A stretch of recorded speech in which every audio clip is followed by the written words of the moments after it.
So not watering your orchids is just as bad as overwatering. Take, for example, this Phalaenopsis. I skipped watering her for 2 days, so I waited 2 days only for watering it, and it is warm outside. And what happened was the leaves got very wrinkled and floppy, like this, as you can see. And this shouldn't have happened because she has good roots, and in the pot as well. But because she went too dry, she ran out of the reserve of water. So proper ventilation has some disadvantages. Don't let your orchids go too dry. But at the end of the day, I think being a bit dehydrated is way better than having rotted roots. So yeah, this is why I tell you, don't wait too long for watering your orchids. Because doing things properly may sometimes be a little bit more of a hassle, but it can definitely save you from losing your orchids after a period of time. Okay, so we've talked about root rot, we've also seen some orchid varieties and their watering preferences. There are a few factors that influence how fast the medium will dry and how often you should water them. The first thing is the root mass. The more roots an orchid has, the more healthy roots, the faster it will absorb moisture, and the more often you'll have to water it. If you're dealing with an orchid that doesn't have too many good roots, you will have to water it less frequent than a healthy orchid. So root mass affects the affects actually how fast the medium will dry out.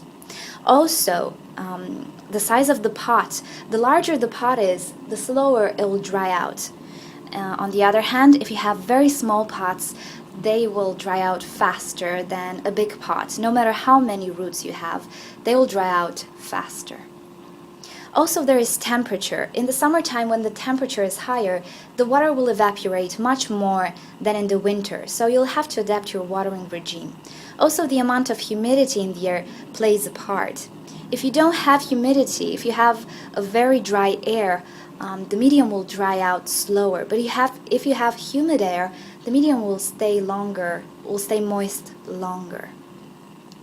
Okay guys, hopefully you learned new things with these videos, and being that this is actually my 100th video, I just like to thank you for watching my videos, for commenting and everything you do, because I do love to share my hobby and my passion with you guys, and I love doing videos for you guys.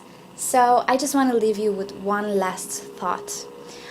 It's really important that you find your flow in whatever hobby or passion or whatever you do in life. Find your logic, find your flow. Don't take my word for it. Don't take anyone's word. Learn from my experience and from others' experience, the good and the bad. See what can happen, but also experiment yourself and see what you like best and how you like to do things better. It's really important in any hobby and everything you do that you find your own way, and it will be a lot more rewarding. So thank you again for bearing with me and for watching my videos. I'm really happy you like them, and yeah, if you want to leave me comments or suggestions, please do. I enjoy reading all your comments, and I will get back to you.